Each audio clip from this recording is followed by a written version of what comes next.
1920s and the 1930s, they said, global cooling will kill the world. We have to do something.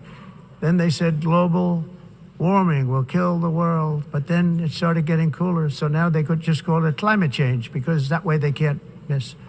It's climate change. Because if it goes higher or lower, whatever the hell happens, there's climate change.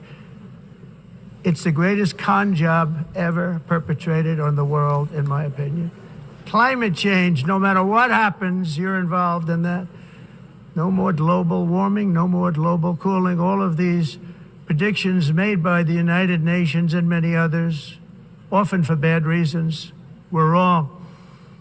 They were made by stupid people that have cost their countries fortunes and given those same countries no chance for success. If you don't get away from this green scam, your country is going to fail. And I'm really good at predicting things, you know. They actually said during the campaign, they had a hat, the best-selling hat. Trump was right about everything. And I don't say that in a braggadocious way, but it's true. I've been right about everything. And I'm telling you that if you don't get away from the green energy scam, your country is going to fail. And if you don't stop people that you've never seen before, that you have nothing in common with, your country is going to fail. I'm the president of the United States, but I worry about Europe. I love Europe. I love the people of Europe.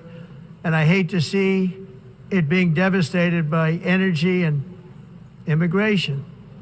This double-tailed monster destroys everything in its wake, and they cannot let that happen any longer. You're doing it because you want to be nice. You want to be politically correct, and you're destroying your heritage. They must take control strongly and immediately of the unmitigated immigration disaster and the fake energy catastrophe before it's too late. The carbon footprint is a hoax made up by people with evil intentions, and they're heading down a path of total destruction. You know, the carbon footprint was a big, big thing a few years ago.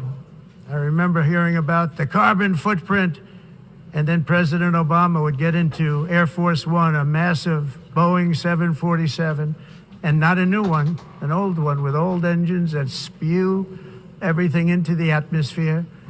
He'd talk about the carbon footprint, we must do so. Then he'd get in and he'd fly from Washington to Hawaii to play a round of golf.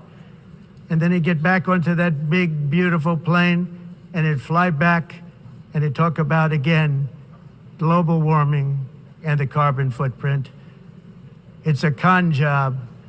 At extreme cost and expense, Europe reduced its own carbon footprint by 37%. Think of that. Congratulations, Europe. Great job. You cost yourself a lot of jobs, a lot of factories closed, but you reduced the carbon footprint by 37%. However, for all of that sacrifice and much more, it's been totally wiped out, and then some, by a global increase of 54%. Much of it coming from China and